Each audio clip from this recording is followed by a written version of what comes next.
Supervisor ଭାବେ କାମ କରୁଥିବା ଜଣେ ଯୁବକର ରକ୍ତାକ୍ତ ମୃତଦେହ ତାଙ୍କ ଭଡ଼ା ଘରୁ ଉଦ୍ଧାର କରିଛି ପୁଲିସ। ମୃତ ଯୁବକର ଘର ଆଠଗଡ଼ ଅଞ୍ଚଳରେ ହୋଇଥିବା ବେଳେ ସେ ବାଲେଶ୍ୱର ଜିଲ୍ଲା ବାହାନଗା ବ୍ଲକ ଅନ୍ତର୍ଗତ ଗୋପାଳପୁର ଥାନା ଅଧୀନ ତାଳକୁରୁଣିଆ ଅଞ୍ଚଳରେ ଏକ ଭଡ଼ା ଘରେ ରହି ଜଣେ ମାଲିକଙ୍କ ପାଖରେ ସୁପରଭାଇଜର ଭାବେ କାମ କରୁଥିଲେ। ତେବେ ରାତିରେ ମାଲିକଙ୍କ ସହିତ ସାଙ୍ଗ ହୋଇ ତାଙ୍କ ଘରେ ଖାଇବା ପରେ ନିଜ ଭଡ଼ା ଘରକୁ ଆସି ଶୋଇଥିଲେ।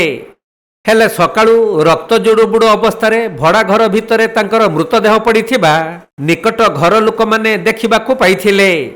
ପରେ ଗୋପାଳପୁର ଥାନାକୁ ଖବର ଦିଆଯିବାରୁ ପୁଲିସ ଘଟଣାସ୍ଥଳରେ ପହଞ୍ଚି ମୃତଦେହକୁ ଜବତ କରି ବ୍ୟବଚ୍ଛେଦ ପାଇଁ ପଠାଇବା ସହ ଅଧିକ ତଦନ୍ତ ଜାରି ରଖିଛନ୍ତି। ଏହା ଏକ ହତ୍ୟାକାଣ୍ଡ ବୋଲି ସ୍ଥାନୀୟ ଲୋକମାନେ ଅନୁମାନ କରୁଥିବା ବେଳେ ଯୁବକଙ୍କ ମୃତ୍ୟୁର କାରଣ ସ୍ପଷ୍ଟ ହୋଇନାହିଁ।